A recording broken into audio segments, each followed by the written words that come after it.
মানুষ যদি কোনো মানুষের হক নষ্ট করে, ভাই হয়ে ভাইয়ের হক নষ্ট করেছে, বোন হয়ে ভাইয়ের হক নষ্ট করেছে, প্রতিবেশী হয়ে প্রতিবেশীর হক নষ্ট করেছে, এইরকম যদি হক নষ্ট করে, আমার আল্লাহর ভাষায় এই দুইটা পাপী ব্যক্তি কখনো জান্নাতে যাবে না। গ্রামবাসী শুনে রাখে, তাহলে সফল কারা?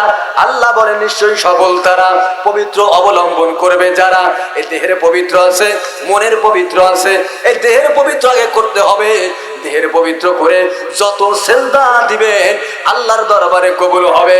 আর দেহের পবিত্র ছাড়া যদি সেজদা মারতে মারতে কপালকে হাজারে আসদের মতো কালো করে ফেলেন, আমার আল্লাহ বলেন ওয়ামাইয়াবতাগি গায়রাল ইসলামি দীনান ফালাই ইকবালা মিনহু ওয়া হুয়া ফিল আখিরাতি মিনাল খাসিরিন।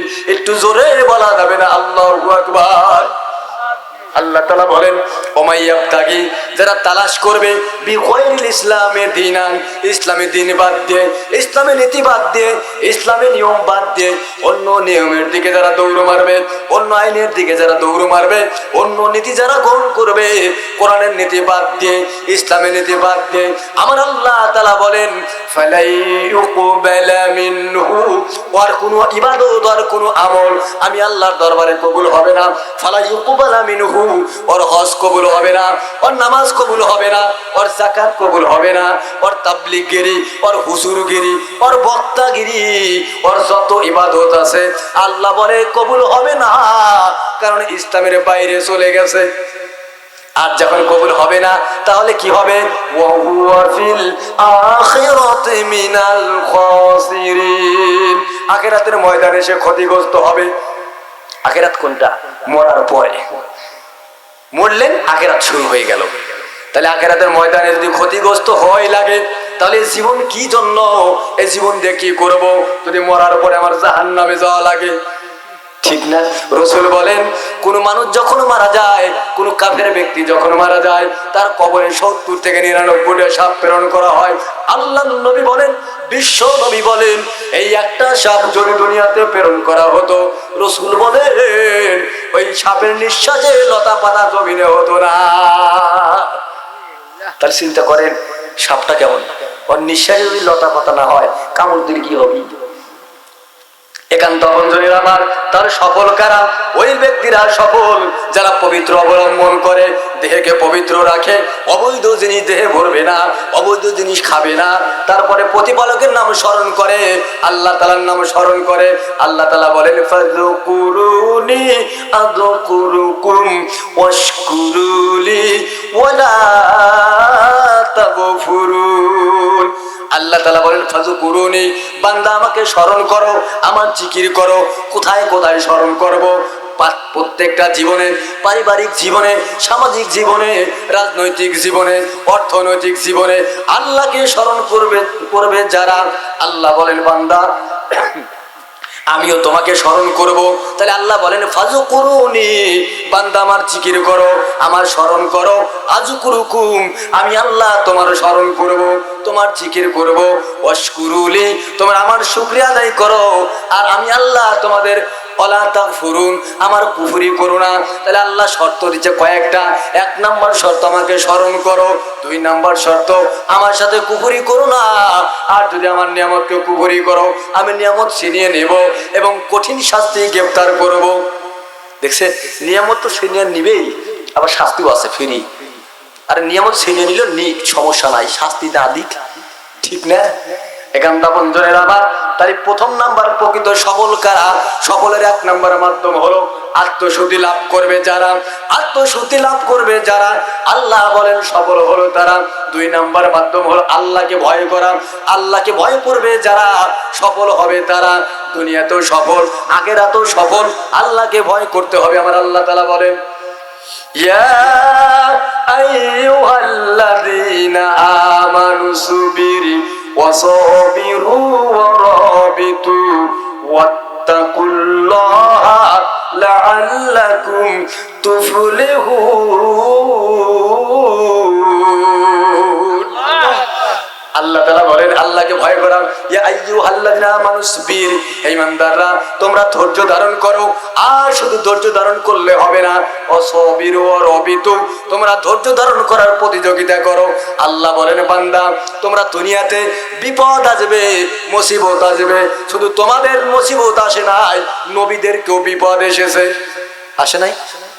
শুধু তাই নয়, নবীদেরকে এমন বিপদ এসেছিল, আল্লাহর নবী তায়েফের ময়দানে যখন কালেমার দাওয়াত দিতে গিয়েছিল, ওই সাহাবীরা নবীর সাহাবীরা সেফটি দিয়েছিল। আবু জাহেলের নেতৃত্বে এক শ্রেণীর যুবকেরা বলেছিল মুহাম্মদ পাগল, মুহাম্মদকে পাথর মেরে দাও, আমার নবীকে পাথর মেরে দাও। হলো নবীর শরীর থেকে রক্ত ঝরঝর করে পড়া শুরু করলো। জিবরাইল আমিন এসে বলে ইয়া রাসূলুল্লাহ, ইয়া হাবিবাল্লাহ, নবী গো একটা বার শুধু আপনি অনুমতি দেন, আমি জিবরাইল ওই যে দুই দিকে পাহাড় দেখতেছেন, আমি জিবরাইল এই পাহাড়কে চাপা দিয়ে দেব। রাসূল হে আপনি একটা বার অনুমতি দেন, তায়েফবাসীদেরকে পাহাড় চাপা দিয়ে জন্মের ধ্বংস করে দিব, আপনি শুধু অনুমতি দেন। আমার রাসূল বলে না, আমি অনুমতি দেব না, কারণ অদূর ভবিষ্যতে এদের ছেলেরা, এদের মেয়েরা, এদের সন্তানেরা আমি রাসূল অথবা তার সাহাবীদের হাতে হাত রেখে কালেমা পড়ে মুসলমান হবে। দেখছেন মারির পরে কি করছে? ধৈর্য ধরছেন। একান্ত আপনজনের আমার বন্ধুগণ, আমার আল্লাহ তাআলা বলেন শুধু তাই নয়, এমন ধৈর্য ধারণ করেছেন সাহাবীরা। আমার নবীজি উহুদের ময়দানে নবীজি 1000 সাহাবীকে নিয়ে উহুদের প্রান্তে রওনা দিলেন। পথিমধ্যে আব্দুল্লাহ বিন উবাই বিন সুলুল নামের একজন মুনাফিক সাহাবী ছিল। এই মুনাফিক রাসূলকে বলতেছি ইয়া রাসূলুল্লাহ, ইয়া হাবিবাল্লাহ, নবী গো আমাদের সৈন্য সংখ্যা কত? নবী বলে আমাদের সৈন্য সংখ্যা 1000। ওদের সৈন্য সংখ্যা কত? নবী বলে 3000। নবীকে বলতেছে ইয়া রাসূলুল্লাহ, ইয়া হাবিবাল্লাহ, ও নবী গো আপনি অসম যুদ্ধের দিকে ঢেলে দিচ্ছেন, এই অসম যুদ্ধের দিকে আমি যাব না, কারণ হলো ওরা সংখ্যায় বেশি, আমরা সংখ্যায় কম, ঠিক না? তাহলে এই অজুহাত দিয়ে দিল। নবীকে বলতেছে নবী হে আমি যুদ্ধে যাব না। আব্দুল্লাহ বিন উবাই বিন সুলুল, ইতিহাসে লেখে আব্দুল্লাহ বিন উবাই বিন সুলুল ধনাঢ্য পরিবারের সন্তান ছিল। কারণ হলো ও শুধু একা যায় নাই, ও বলছে কি রাসূলকে রেখে 300 সাহাবীকে মাইনাস করে নিয়ে এসেছে। ও যদি সাধারণ পরিবার লোক থাকতো হতো, তাই রাসূলের কমান্ড মেনে 300 আসতো? ও কি সাধারণ লোক? রাসূলের কমান্ড মেনে যেই যুদ্ধে রাসূল নিজের নেতৃত্ব দিচ্ছে, ওই যুদ্ধে আব্দুল্লাহ বিন উবাই বিন সুলুল ছিল। ও বলতেছে আব্দুর রহমান, এ রাশিদুল শাহ সাহেব, এরকম নাম বলতেছে, আসো আমরা যুদ্ধে যাব না। কি ব্যাপার? রাসূলের কাছ থেকে 300 সাহাবী মাইনাস হয়ে গেল। ইতিহাসে লেখে আব্দুল্লাহ বিন উবাই বিন সুলুল মদিনার প্রেসিডেন্ট হওয়ার শখ ছিল, আর প্রেসিডেন্ট হওয়ার যোগ্যতা ছিল। ও সাধারণ ঘরের পরিবার লোক ছিল না, কারণ 300 জন নবীর কথা মতে চলে আসতেছে, নবীর ওভারটেক করে। আর বাসে 700 সাহাবী। রাসূল আমার 700 সাহাবীদেরকে নিয়ে যুদ্ধের ময়দানে শুরু হয়ে গেল। নারায়ে তাকবীর, আল্লাহু আকবার স্লোগান শুরু হয়ে গেল। রাসূল 50 জন সাহাবীকে বলতেছেন, ও 50 জন সাহাবী তোমরা এরুমা পাহাড়ের চিপার ভিতরে থাকবে, আমি নবীজির পারমিশন না পাওয়া পর্যন্ত তোমরা ওই জায়গা ত্যাগ করবে না। 50 জন সাহাবী রাসূলের কথা মতে ওই জায়গায় থেকে তীর আর ধনুক মারা শুরু করে দিল। নারায়ে তাকবীর, আল্লাহু আকবার স্লোগান শুরু হয়ে গেল। তাহলে নারায়ে তাকবীর, আল্লাহু আকবার স্লোগান হলো বদরের ময়দানে স্লোগান, নারায়ে তাকবীর, আল্লাহু আকবার স্লোগান হলো উহুদের ময়দানের স্লোগান। মুসলমানদের বিজয় হয়ে গেল। মুসলমানদের যখন বিজয় হয়ে গেল, ওই 50 জন সাহাবী মনে মনে চিন্তা করতেছে, আরে মুসলমানদের যুদ্ধ বিজয় হলো, আমরা গনিমতের মাল সংরক্ষণ করার জন্য তাদেরকে একটু হেল্প করি। দেখছেন ভুল বোঝাবুঝি, নেতার আদেশ অমান্য করেছে। রাসূল বলেছে আমি নবীজির পারমিশন না পাওয়া পর্যন্ত ওই জায়গা কিন্তু ত্যাগ করবে না। ওই সাহাবীরা কি করলো? আমার নবীজির অর্ডার অমান্য করে ওই গনিমতের মাল সংরক্ষণ করার জন্য আবার চলে গেল। তারপরে কি হয়ে গেল? কাফেররা কি করলো? ওই পিছন দিক থেকে আবার গিরিপথে আক্রমণ শুরু হয়ে গেল।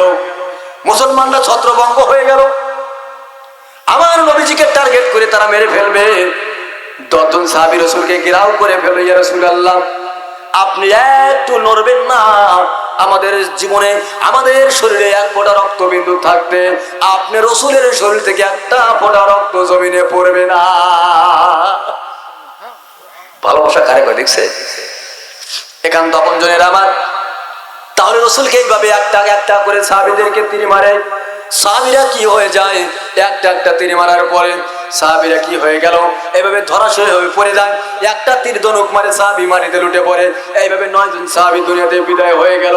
এইভাবে বিদায় হয়ে যাওয়ার পরে আমার রাসূল একা একজন সাহাবী রাসূলকে বলে, ইয়া রাসূলুল্লাহ, ইয়া হাবিবাল্লাহ, নবী গো, আপনি নড়বেন না। যত তীর আর ধনুক আসুক, যত বল্লমের আঘাত আসুক, রাসূল আমি আমার শরীরে রাখবে, আপনি রাসূলের শরীরকে একটা তীর আঘাত আমি লাগতে দেব না। এই কথা বলে রাসূলকে জড়িয়ে ধরলেন। ওই সাহাবী দুনিয়াতে বিদায় হয়ে গেল। রাসূল আমার একা, আমার রাসূল একা। রাসূলকে সাহাবীরা সেভ করার জন্য এত কিছু করলো, কিন্তু আমার রাসূল সেভ হতে পারলো না। উহুদের ময়দানে একটা কাফের এসে আমার রাসূলকে মুখ বরাবর পাথর মেরে দিল। এই পাথর মেরে দেওয়ার পরে রাসূলের সামনে দুটো দাঁত ভেঙে পড়ে গেল। আর একটা কাফের এসে মাথা বরাবর মেরে দিল। আমার রাসূলের মাথার হেলমেট ভেঙে গিয়ে মাথার শিরস্থানের লোহা ঢুকে গেল। আর একটা কাফের এসে আর একটা পাথর মেরে দিল। নবীজির মাথা ফেটে গিয়ে দরদর করে রক্ত পড়া শুরু করে দিল। এই রকম ভাবে 21 স্থানে 3টি জায়গায় ইনজুরি হয়ে গেল। আমার রাসূল চক্কর মেরে উহুদের ময়দানে পড়ে গেল। কাফেররা গুজব রটায় দিল রাসূল বিশ্বনবী আখেরি জামানার পয়গম্বর দুনিয়া থেকে বিদায় হয়ে গেছে। নাউজুবিল্লাহ বলবেন না? তাহলে কি হয়ে গেল? আমার রাসূল এত মার খেয়েছে, এত নির্যাতন হয়েছে।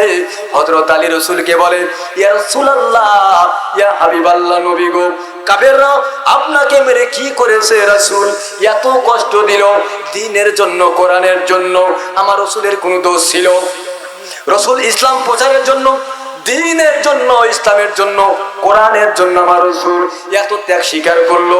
আমার রাসূলকে কান্না মাখা শরীরে হযরত আলী বলে, ইয়া রাসূলুল্লাহ, ইয়া হাবিবাল্লাহ, নবী গো, আপনাকে কাফের বেঈমানেরা মেরে কি করেছে রাসূল? এই কথা বলতেছে, টপ টপ করে চোখের পানি ফেলে। আমার নবীজি বলে, আলী রে, কেঁদো না আলী, কেঁদো না। এই জমিনে যেহেতু আমার রক্ত পড়েছে আলী, এই জমিনেই কোরআনের রাজ কায়েম হবে। তাহলে যেই জমিনে রক্ত পড়ে ওই জমিনে কোরআনের জন্য উর্বর হয়। যেই জমিনে রক্ত দিয়েছে আলেমেরা, হাফেজেরা, সেই জমিন কোরআনের জন্য উর্বর হয়ে যায়। রক্ত দিয়েছিল তায়েফের ময়দানে, তায়েফের ময়দানে কোরআনের রাজ কায়েম হয়েছে। রক্ত দিয়েছিল উহুদের ময়দান, উহুদের ময়দানে কোরআনের রাজ কায়েম হয়েছে। ইমাম হুসাইন কারবালার ময়দানে রক্ত দিয়েছিল, ইসলামী ইমারত কায়েম হয়েছে। আজ নয় কাল আমার মন বলে, আল্লাহর কসম করে বলি, বাংলার 56,000 বর্গ মাইলে আলেমরা রক্ত দিয়েছে, হাফেজরা রক্ত দিয়েছে। আল্লাহর কসম, বাংলার জমিনেও কোরআনের রাজ কায়েম হবে।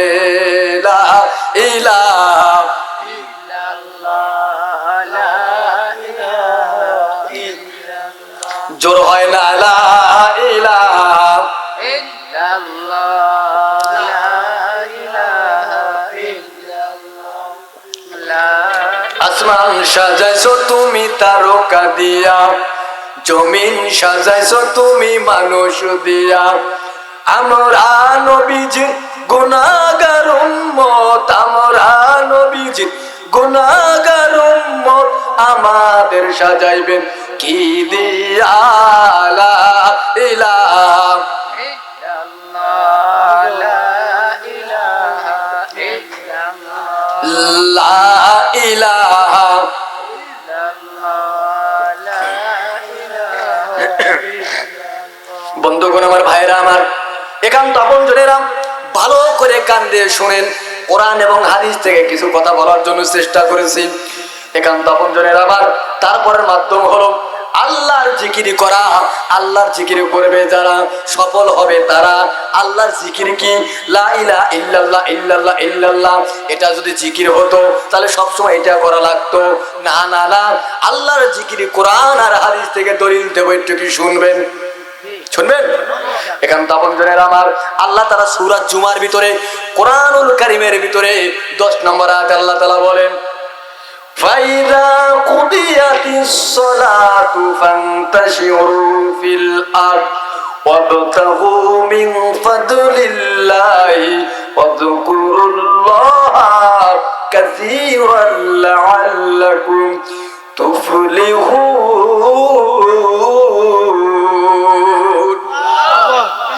আল্লাহ তাআলা বলেন ওয়াইজা ফাইজা কুদিয়াতিস সালাতু ফান্তাশিরু ফিল আরদ, তোমাদের যখন মসজিদে নামাজ শেষ হবে আর তোমরা বসে থাকবে না, কি করবে? তখন তোমরা পৃথিবীতে ছড়িয়ে পড়বে, হালাল রুজির জন্য তোমরা ছড়িয়ে পড়বে, কারণ তোমার আর মসজিদে বসে থাকার প্রয়োজন। নামাজ শেষ, মসজিদ থেকে বের হয়ে যাবে, বের হওয়ার পরে তোমরা হালাল রুজির জন্য ব্যবসা করবে, বাণিজ্য করবে, লেনদেন করবে, অর্থনীতি করবে, চুক্তিনীতি করবে, বন্দিনীতি করবে, রাজনীতি করবে কোরআনের। তাহলে যদি এইগুলো করেন, আল্লাহ তাআলা বলেন বান্দা ওয়াবতাগু মিন ফাদলিল্লাহ, আল্লাহর ফজল, আল্লাহর রহমতের জন্য তোমরা আল্লাহর অনুগ্রহ সন্ধান করো। তার মানে জমিনে ছড়িয়ে পড়ো, যার যে কর্ম আছে নামাজ পড়ে বেরিয়ে যাও, ঠিক না? কারণ আপনি তো সব আমার, যেমন আমার করব টিচার, আমি চলে যাই আমার কলেজে মাদ্রাসায়, আর একজনের কৃষি কাজ করে, সে চলে যায় তার কৃষি কাজে। আল্লাহ তাআলা বলে বান্দা নামাজ যখন সমাপ্ত হয়ে যাবে তোমরা জমিনে ছড়িয়ে পড়বে হালাল রুজির জন্য। ছড়িয়ে পড়ার পরে আল্লাহকে অধিকারে স্মরণ করবে, কারণ হলো জমিনে যখন তুমি ছড়িয়ে পড়বে, তুমি যখন আল্লাহকে অধিকারে স্মরণ করবে, কারণ তুমি যখন এসি হবে, ডিসি হবে, এসপি হবে, আল্লাহকে স্মরণ করবে। তুমি যখন একটা ফাইলে সই করবে, আমার আল্লাহকে স্মরণ করবে, ঠিক না? যে আমি যে ফাইলে সই করতেছি, এই যে সই করতেছি, এখানে আমার আল্লাহ দেখে নাকি? লাখ লাখ কোটি কোটি টাকার ব্যাপার, এখান তো আপনজনের আল্লাহ তাআলা। সেই কারণে বলছে বান্দা, কি বলছে দেখেন, ওয়াযকুরুল্লাহা কাসীরান লাআল্লাকুম তুফলিহুন। আল্লাহ তাআলা বলেন ওয়াযকুরুল্লাহা কাসীরা, আমাকে অধিকারে স্মরণ করবে। আমার আল্লাহ তাআলা বলেন অধিকারে স্মরণ করার কথা। তার মানে আপনি যদি জমিনে কাজ করেন পরে আইল ঠেলবেন না, আল্লাহকে স্মরণ করছেন, ঠিক না? তারপরে আপনি অন্য অন্য জায়গায় চাকরি করছেন, ঘুষ নেবেন না, আল্লাহকে স্মরণ করছেন। তার মানে আল্লাহ বলছেন ওয়াযকুরুল্লাহা কাসীরা, অধিকারে আমি আল্লাহকে স্মরণ করবে। আর অধিকারে যারা আমি আল্লাহকে স্মরণ করবে, আমার আল্লাহ তাআলা বলেন যদি এই কাজ করো বান্দা, লাআল্লাকুম তুফলিহুন, তাহলে তোমরা সফল। তার মানে দেখেন সফল কি হবে? যদি আপনি আল্লাহকে স্মরণ করেন অধিকারে, তাহলে আপনি গুনাহ করতে পারবেন না, অবৈধ কাজ করতে পারবেন না, সুদ খাইতে পারবেন না, ঘুষ খাইতে পারবেন না। তার মানে আপনি সফল। আল্লাহর ভাষা, তাহলে বেশি বেশি আল্লাহর জিকির করবে যারা, আল্লাহ বলে সফল হলো তারা।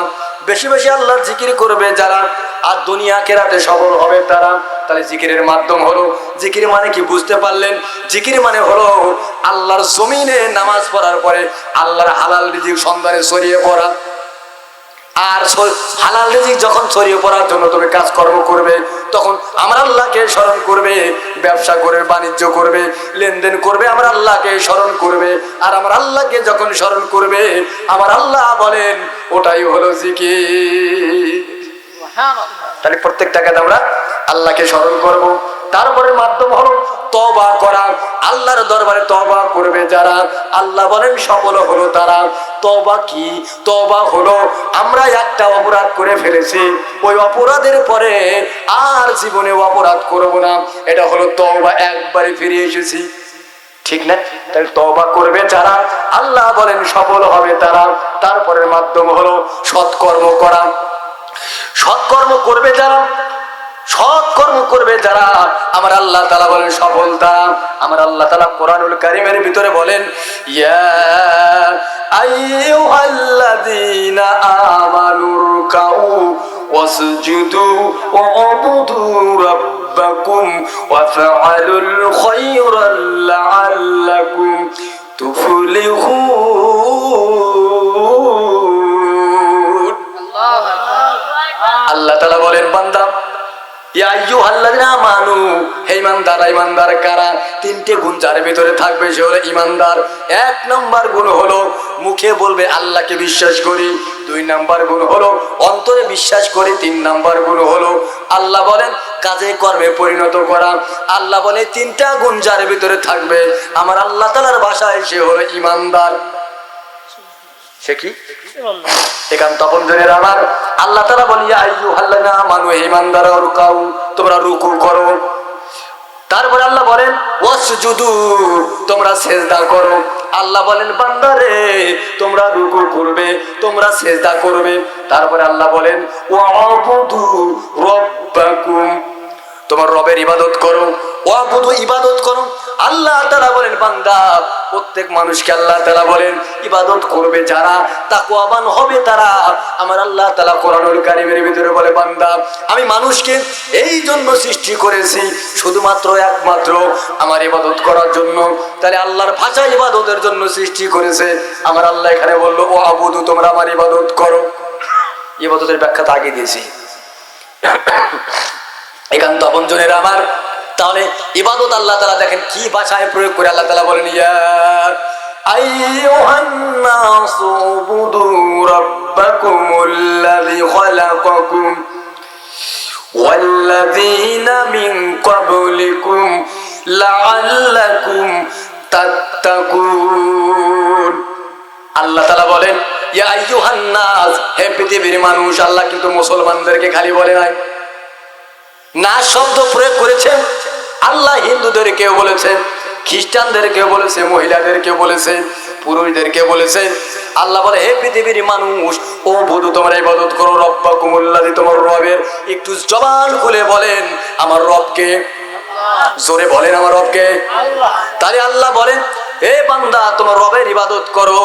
আর যদি তোমার রবের ইবাদত করো তাহলে কি হবে? লাআল্লাকুম তাত্তাকুন, তাহলে তোমরা তাকওয়া অর্জন করতে পারবে। তাহলে আল্লাহর ইবাদত করবে যারা, তারা এখানে আল্লাহ তাআলা বলেন বান্দা তুমি রুকু করো, তুমি সিজদা করো, তারপরে আমার ইবাদত করো। আর যদি এই ভালো ভালো কাজ করো ওয়াফআলুল খায়রাল লাকুম লাআল্লাকুম তুফলিহুন। এই ভালো ভালো কাজ যদি করো, ভালো ভালো কাজ কি?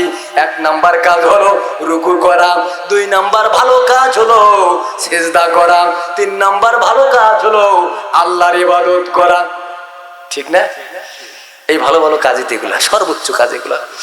একান্ত আপনজনের আমার আল্লাহ তাআলা বলেন ভালো ভালো কাজ যদি তোমরা করো, আল্লাহ বলেন কি ভাষায় বলেন লাআল্লাকুম তুফলিহুন, বান্দারে তুমি দুনিয়া আখিরাতে সফল।